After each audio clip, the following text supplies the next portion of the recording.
আমাদের ভোট দেবেন কেন? যদিও এটা বাংলার ইলেকশন নয়, এটা দিল্লির ইলেকশন। দিল্লির ইলেকশনে দিল্লিকে বদলাতে হবে, দিল্লিতে উল্টাতে হবে, দিল্লিকে পাল্টাতে হবে, দিল্লিকে পরিবর্তন আনতে হবে। দিল্লিতে বাংলা সরকারের সাথে যেন নরেন্দ্র মোদীরা তুলনা করবার চেষ্টা না করে। শুধু মিথ্যে কথা বলে। এবার বলুন, 2021-এর ইলেকশনের আগে আমরা কি বলেছিলাম? জিতলে লক্ষ্মীর ভান্ডার করে দেব। দিয়েছি কি দিইনি? এবং এখন আবার বলছি, এটা যতদিন বাঁচবেন ততদিন পাবেন। জিজ্ঞেস করুন কৃষকদের ভাতা 10,000 টাকা দিয়েছে কি দিইনি?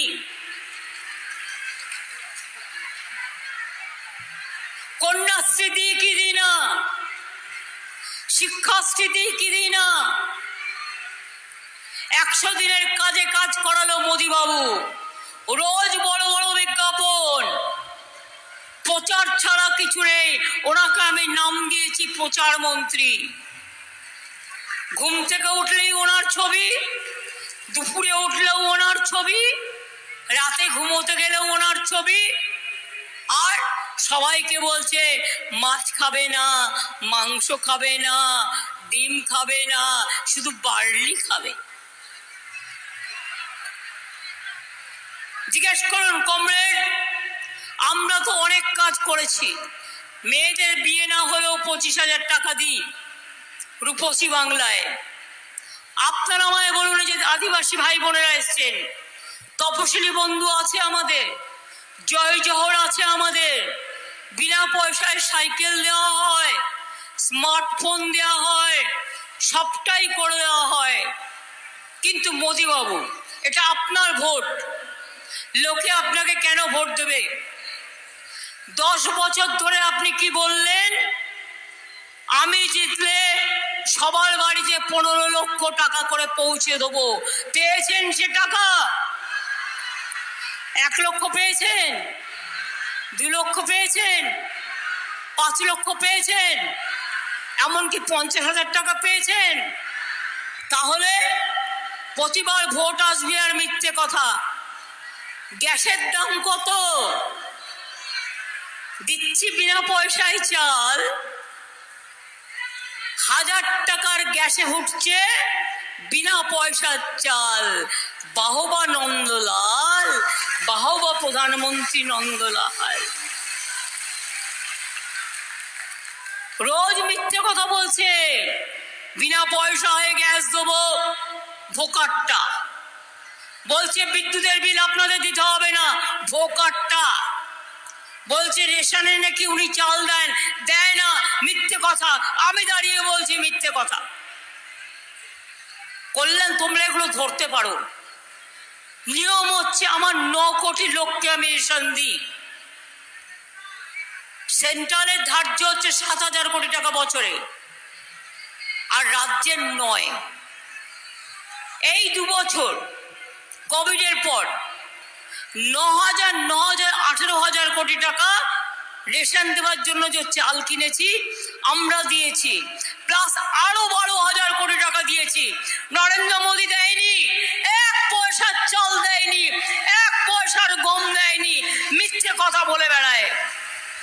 26,000 ছেলে মেয়ের চাকরি খেয়ে নিল, নিয়ে বলল যাও তোমাদের চাকরি বন্ধ, আর তোমাদের 4 সপ্তাহের মধ্যে পুরো 12% ইন্টারেস্টে এতদিনে যা টাকা পেয়েছো সব ফেরত দিতে হবে। আমি সেদিন থেকেই বলেছিলাম ছাত্রছাত্রীদের, চিন্তা করবেন না বন্ধুরা, দেশে অনেক মানুষ আছে, আমরাও আছি, আমরা আপনাদের সাথে আছি, ভয় পাবেন না। বিশ্বাস করুন, আমি কালকে দুর্গাপুরে মিছিল করছিলাম। মিছিল করতে করতে মনটা পড়ে আছে, কারণ আমরা সুপ্রিম কোর্টে গেছি ওদের হয়ে। কি রায় হয়, কি রায় হয় সেটা দেখবার জন্য। যখন রায়টা শুনলাম না, আমার মনটা স্নিগ্ধ হয়ে গেল, আমার মনটা তৃপ্ত হয়ে গেল, আমার আত্মা শান্তি পেয়ে গেল এবং আমি বললাম সত্যের জয় হবে। এইভাবে মানুষের মুখের গ্রাস যারা কেড়ে নেয় তারা দানব ছাড়া আর কিছু হতে পারে না। এরা মানব নয়, এরা দানব।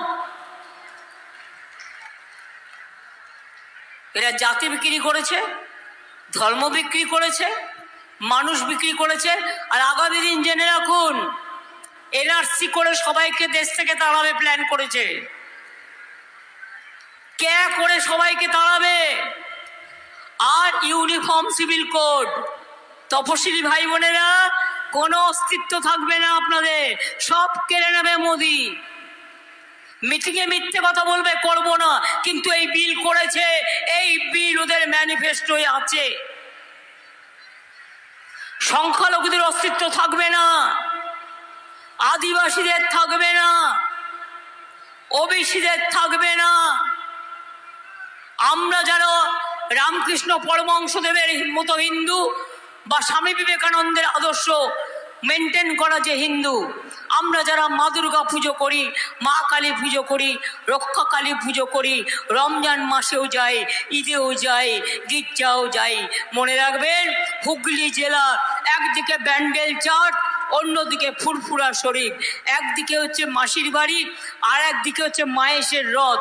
হুগলি জেলা বিখ্যাত জেলা, বিখ্যাত বিখ্যাত বিখ্যাত জেলা, মনে রাখবেন। ধনধান্যে পুষ্পে ভরা হুগলি জেলা আমাদের প্রিয় জেলা।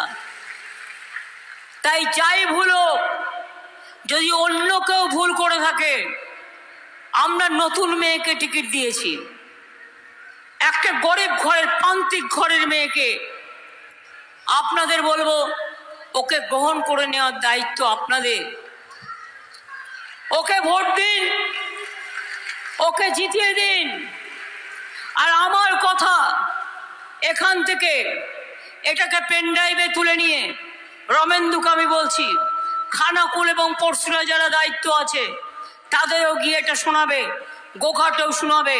মেহবুব, তুমি একটু ভালো করে কাজ করবে, এখন তোমার অন্য কোনো কাজ নেই, করলেন একটু দু একটা মিটিং পারলে আমার এই আরামবাগ কেন্দ্র ঘিরে, তুমি তো গোঘাটে করেছো, এরকম কয়েকটা করে দেবে।